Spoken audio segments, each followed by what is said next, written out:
وسلم نبی کریم صلی اللہ علیہ وسلم کے تحقیق شدہ 3 شہزادے تھے. 2 شہزادے حضرت بی بی خدیجۃ الکبریٰ رضی اللہ عنہا کے بطن مبارک سے. ایک کا نام عبداللہ، ایک کا نام قاسم. اور ایک بیٹے اور تھے. ان 2 بیٹوں کو طیب و طاہر کے لقب سے بھی پکارا جاتا تھا. کچھ لوگ سمجھتے ہیں طیب و طاہر یہ الگ اولاد ہیں. یہ نبی کریم صلی اللہ علیہ وسلم کے ان 3 شہزادوں میں سے 2 شہزادوں کا لقب ہے. تو یوں 3 شہزادے حضرت قاسم، حضرت طاہر، حضرت الطیب. ان میں سے ایک کا نام عبداللہ تھا. اور نبی کریم صلی اللہ علیہ وسلم کے آخری شہزادے وہ حضرت جاریہ بی بی ماریہ قبطیہ رضی اللہ تعالی عنہ کے بطن سے تھے، جو حضور کی ام ولد تھی.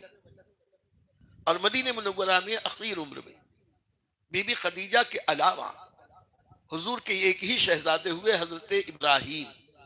اللہ کے نبی صلی اللہ علیہ وسلم نے اپنے جد اعلیٰ حضرت ابراہیم علیہ السلام کے نام پر اپنے شہزادے کا نام رکھا. یہ اور بات ہے کہ 2 سال سے بھی کم عمر میں اللہ کی مرضی کہ ایک بار ایک مرغ نے حضرت سیدنا ابراہیم ابن رسول اللہ کی آنکھ میں ٹھونگ ماری، چونچ مار دی، زخم کاری ہوا.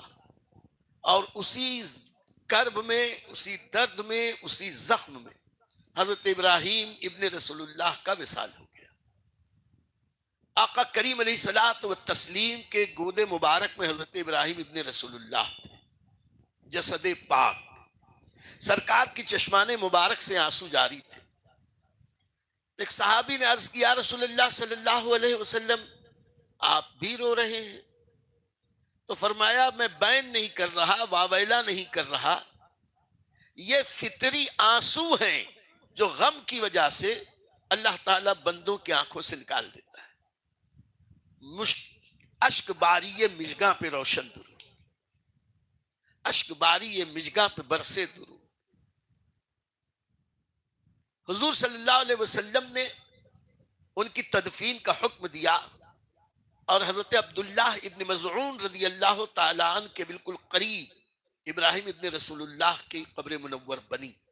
بحمدہ تعالی آج تک لاکھوں نشانیوں کے مٹانے کے باوجود حضرت ابراہیم ابن رسول اللہ صلی اللہ علیہ وسلم کی قبر انور کا نشان باقی ہے.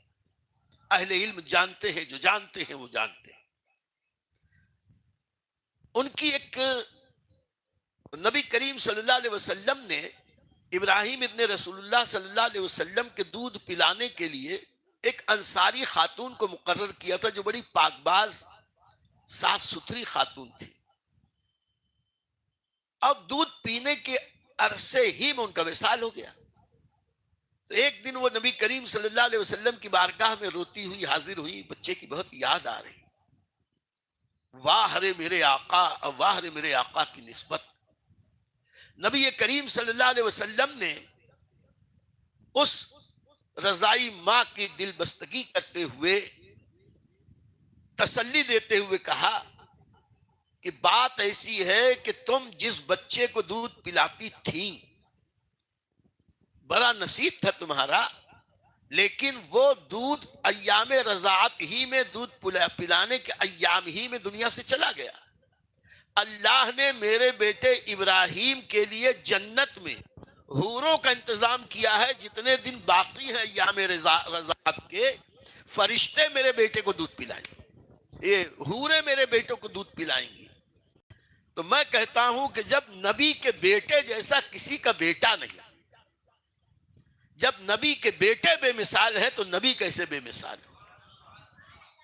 اور ایک بات اور بھی، اس وقت اتفاق سے جس دن حضرت ابراہیم ابن رسول اللہ صلی اللہ علیہ وسلم کا وصال ہوا، چاند کو گہن لگ گیا،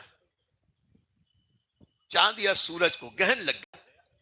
بعض لوگوں نے کہا کہ یہ گہن لگا ہے اسی کی نحوست سے ابراہیم ابن رسول اللہ کا وصال ہوا. آقا کریم کے گوش مبارک میں بات پہنچی ارشاد فرمایا گہن لگنا یہ اللہ کی ایک نشانی ہے، اس سے نحوست کا کوئی تعلق نہیں اور اس سے کسی کے جینے مرنے کا کوئی تعلق نہیں۔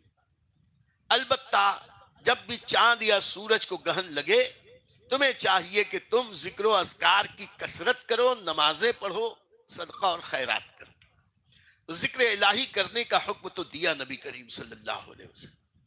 بہرحال یہ حضور صلی اللہ علیہ وسلم کے 4 شہزادوں کے ناموں کی نسبت سے یہ درود لکھا گیا: اللہم صلی وسلم وبارک علی سیدنا ابو القاسم سیدنا ابو الطاہر سیدنا ابو الطیب سیدنا ابو ابراہیم صلی اللہ علیہ وآلہ وسلم